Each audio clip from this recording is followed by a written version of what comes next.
AI systems are dynamic and unpredictable, making them difficult to evaluate with traditional usability frameworks.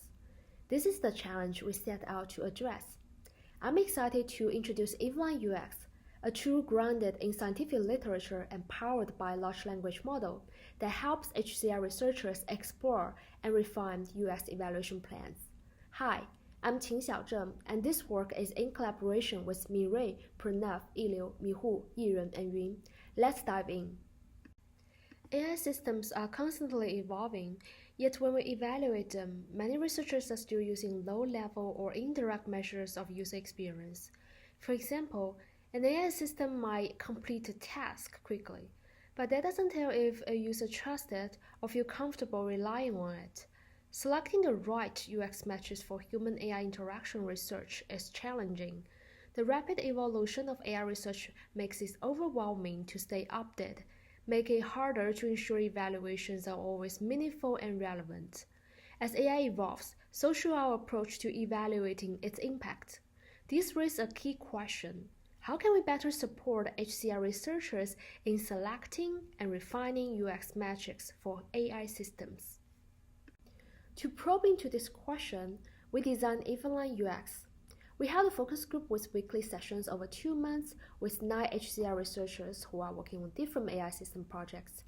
We first identified key challenges in UX evaluation and then structured EvalignUX around 3 design goals. First, it should suggest relevant UX metrics. Second, it should explain their use in existing literature. Third, it should help users anticipate risks and impacts. Then, EvalignUX was designed as a tool to help researchers discover, define, and justify UX evaluation plans for human-AI interaction research. How does it work? Think of it as a co-pilot for UX evaluation. First, once users enter their system description, the project ideation panel extracts relevant index to categorize their work within the existing literature. Then, the Metric Explorer panel suggests relevant UX metrics and associated research papers, allowing users to explore them through both a list view and an interactive graph. Later on, the Outcome and Risk panel then assists users to frame their research contributions based on prior studies and identifying potential pitfalls by navigating users to external AI risks and index databases. The technical workflow of EvalignUX starts when the user enters a project description. The repository of UX metrics was compiled from prior literature in ACM Digital Library. We used GPT-4o to extract key insights from papers, such as system descriptions, UX challenges, and research gaps. We defined descriptive indexes, such as interaction paradigms, stakeholders, theoretical frameworks, to enrich this dataset. Next, we structured paper information into a Neo4j-based knowledge graph, linking papers, metrics, evaluation methods, and outcome.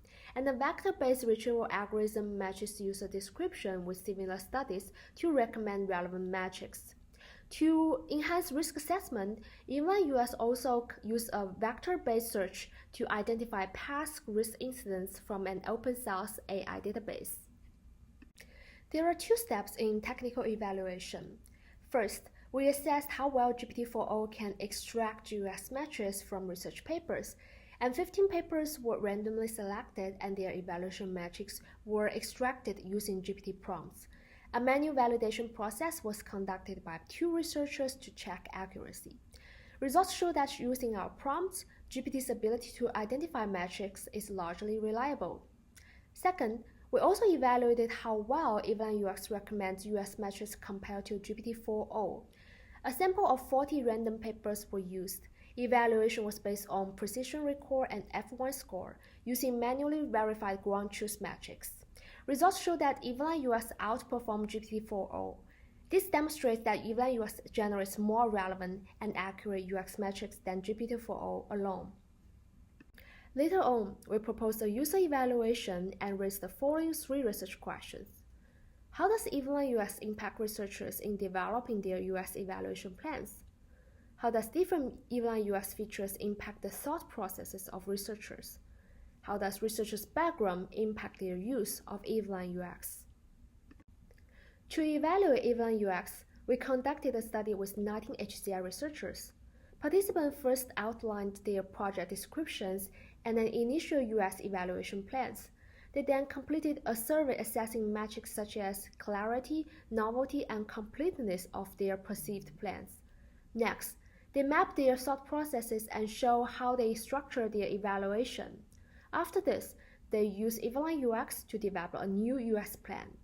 Finally, they completed a post-survey measuring perceptions of their revised UX plan, system usability, and thought process refinement, followed by exit interviews to gather deeper insights.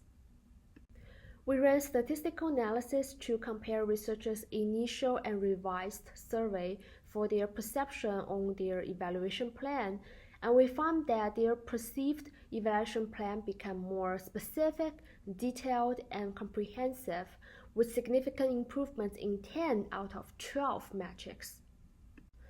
Participants gained confidence in justifying their selected UX metrics, and on average, they adopted 60% of system-suggested metrics into their final UX plans. There is also a significant improvement in risk awareness. For example, one researcher initially overlooked risk of bias in an AI tutoring system but later added fairness concerns. Many of them refined vague UX metric ideas into structured plans with citations, measurements, and data collection strategies. From Think Aloud sessions, we also developed a question bank to guide UX plan development. Participants find the Metric Explorer panel useful for discovering relevant metrics across different research areas, understanding connections, and choosing metrics based on popularity and relevance. The outcome feature provided quick comments, helped spot limitations, aided in social hesitation in asking for advice, and encouraged risk awareness in early stage. Over half of the participants found AI useful for iteratively refined UX plans, with 42 added new components. For example, a junior UX researcher added evaluation outcomes and risk they did not realize before. A mid-level researcher noted that AI reduced their cognitive efforts by enabling simultaneous updates to evaluation plans as system feature changed. A junior UX designer viewed AI as a teammate for self-critique. Another mid-level researcher views AI as beneficial to the iterative metric selection process. We then ran statistical analysis to understand how background impact participants' perceptions and found that their perceptions of systems inspiration differed based on their background. For example, while novice users found the Metric Explorer panel helpful for discovering new metrics and saving time, experienced UX researchers used it for considering research contributions.